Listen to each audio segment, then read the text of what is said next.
Ravotai, Besorot Tovot, Shavua Tov, on est le 19. Dans le mois d'Adar, on se rapproche vers Pessah. Et il n'y a pas mieux comme la référence dans la paracha de cette semaine. Après la faute du veau d'or, où Moshe il a fait l'avocat du peuple d'Israël en utilisant toutes les tactiques, en disant à Dieu, mais comment les nations ils vont dire tu les as sortis d'Égypte pour les éliminer, et en plus tu avais juré Zechor, l'Abraham, l'Israël ou l'Israël. À la fin, comme vous le savez bien, Kadosh Baruch Hu, il a dit Salarti Kidvarecha, je les pardonne. Et après un épisode qu'on allait dans la paracha, que Moshe voulait profiter de ce moment-là où il a eu un dialogue avec Hachem, et il a dit Vayomar Hareninad Kevodecha, Dieu, je peux comprendre un peu ce qui se passe dans le monde, vers où on va. Vous connaissez la réponse de Dieu. Hein. Dieu lui a dit va là-bas, il a donné un endroit de rendez-vous. Et je vais passer. Et Dieu dit à Moshe tu vas pouvoir voir l'arrière, mais non pas le devant. La Gemara dans Brachot, c'est 7e page, elle dit que qu'est-ce que Dieu il a montré à Moshe? Que le nœud des téphilines.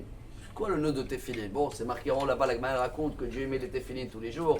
C'est marqué dans ces téphilines Mikar Mecha Israël. Mais pour essayer de comprendre et tirer un beau message pour nous.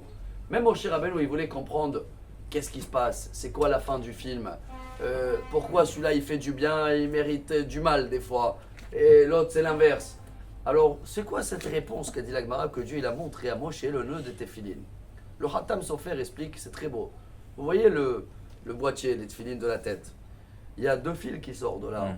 Et c'est à la fin les 2 lanières. Ce qui veut dire qu'il y a 2 chemins dans le monde. Il y a la bonté, il y a la rigueur. Mais nous, on n'a toujours que la moitié du film.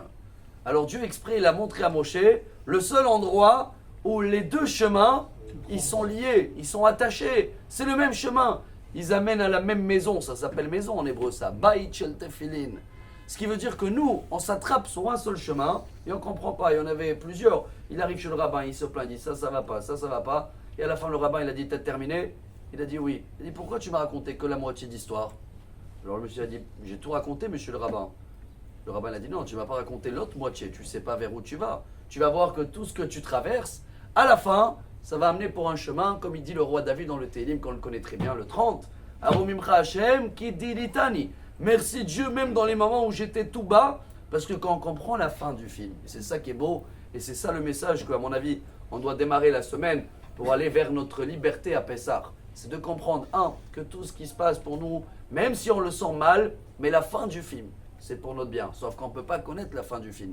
Mais si on connaît que c'est le même réalisateur depuis 5783 ans, et on est toujours là, le peuple juif, peu importe ce qu'on a traversé. Alors quand on connaît le réalisateur, la fin du film de chacun, il est bien. À nous de faire confiance et de regarder en arrière, de comprendre ce nœud de tefillin, comprendre qu'il n'y a même pas 2 chemins. Il n'y a même pas de bonté et de rigueur. Tout est la même chose. Si on arrive à vivre à ça ou un petit peu améliorer ce message, alors on a une garantie d'avoir une semaine encore meilleure. Shavuot Tov.